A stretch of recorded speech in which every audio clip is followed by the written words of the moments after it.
Welcome to the TopRank Marketing Digital Marketing News Roundup. I'm Tiffani Allen. And regardless of what the squares say, I'm Joshua Nite.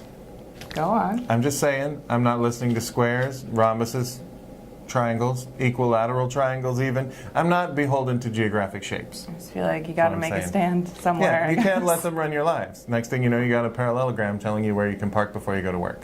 It's no good. But squares are important on social media, I feel. Go on. Especially for one of my favorite social media platforms, which is Instagram, which made the squares popular again after all the monitors went landscape. They're like, mais non, we do squares. Which I liked. They're French, by the way. I guess. L'Instagram. But it turns out, according to a recent survey of 300 influencers on Instagram and elsewhere, that Instagram is just the preferred platform for those who seek to peddle influence or engage in influencering, as I call it. Of the 300, they asked them what their number one platform was, and 91.9% of them said Instagram, compared to second place, which was Facebook, at about 2.4%. Wow. So it's a huge platform for them. So a lot of them are looking at expanding to YouTube, though, in the coming year, because they're looking more at that video stuff. So there's a slight push towards that, but Instagram's still getting the job done. I was surprised, though, to see that 12% of the people surveyed, only 12, said that this was their full-time job. Wow. The rest of them, they have a day job, and influencing is their side hustle. But they are, over half of them are spending 4 hours a day on this, and 20% are spending 7 hours a day. So it is another entire full-time job. They said that when they asked how long they spent creating content, though, I thought this was interesting. On their best post, they said, how long do you spend on your best post? 25% said 10 to 30 minutes. 25% said 1 to 3 hours. 25% said 30 to 60 minutes. Interesting. So there's this even split. I wonder if the people who are spending like 3 hours are really getting that extra, like, content, something extra, versus the people who are spending 10 minutes. Maybe they're just really inefficient typers. It's just one finger at a time. So, I mean, it's fun to look at these numbers, these people who are kind of influencers for a living or are looking to be. I think as an agency, though, we're more interested in people who are influential to a specific target audience that matches our client.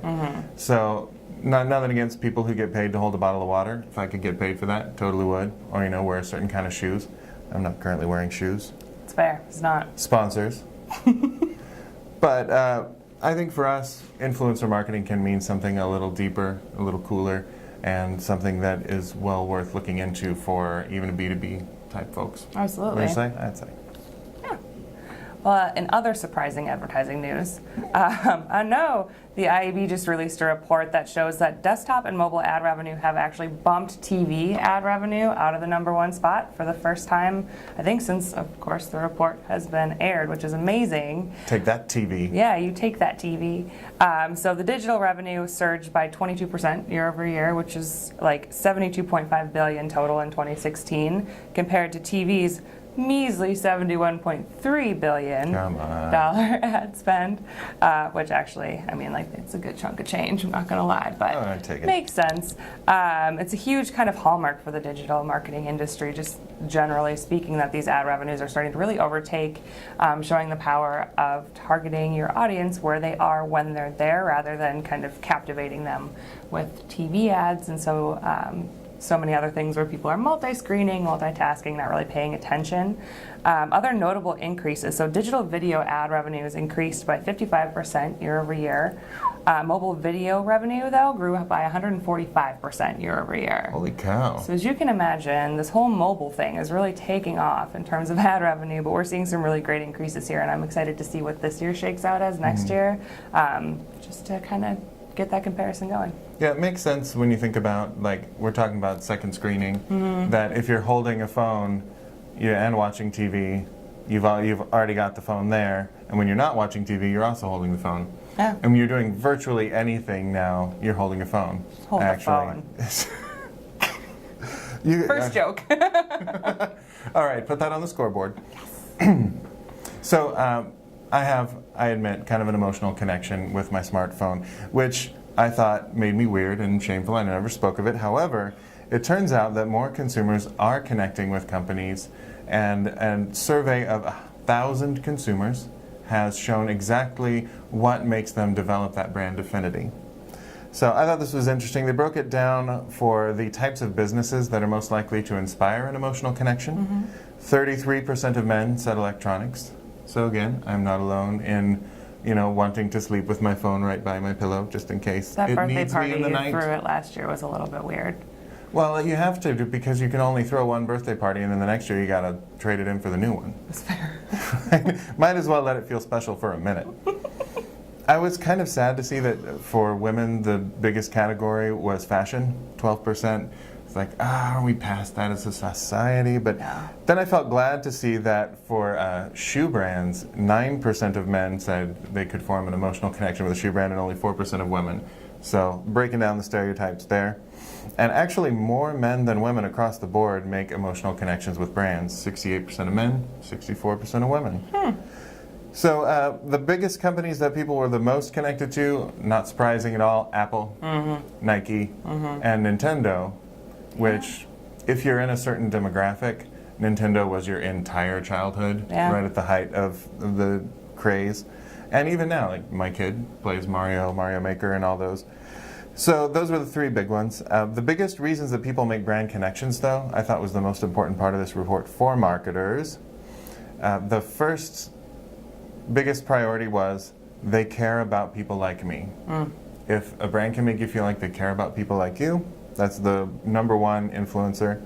Second, they feel like the brand is making a positive difference in the world. Third, that the brand just gets me. They kind of get it. Fourth, though, the company is run by people like me. Interesting. Yeah, because that is a huge, like we talk about transparency and authenticity and employee advocacy. That being number 4 on this list, I think majorly indicates that that is where we need to focus. If the company is run by people like me, that's one of the major things that's going to get me to form an affinity. So yeah, people are people, brands are people. Show your people the people behind your brand. It's a lot of people in one sentence. That's pretty I'm impressive. kind of up with people, what can I say? I guess. Speaking of people, actually, there was a recent survey done by the Boston Consulting Group that surveyed marketers from both agency and brand side, trying to get a feel for where they feel their biggest strengths are, biggest weaknesses too in the digital marketing sphere.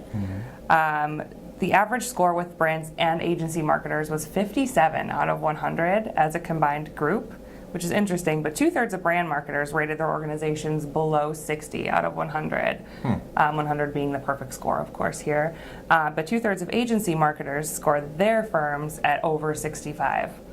So there's a little bit of a divide here in terms of confidence in your own marketing from brands to agencies. Of course, marketing agencies, that is essentially all there is to do, right, is the marketing portion. So the 65 plus score is probably well suited for that kind of specialty.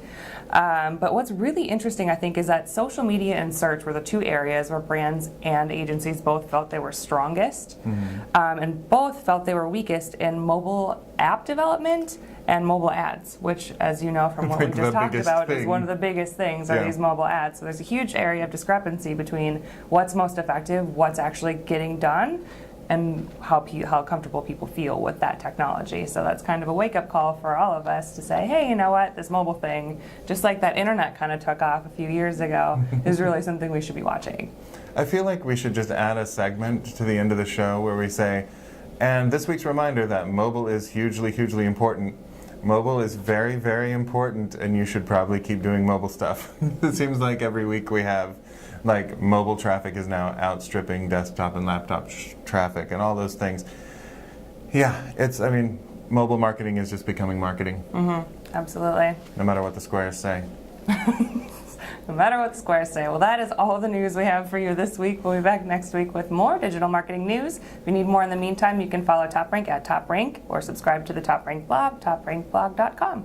And you can circle up with me at Nitewrites, that's Nitewrites, on Twitter. All right, thanks for watching. We'll see you next week.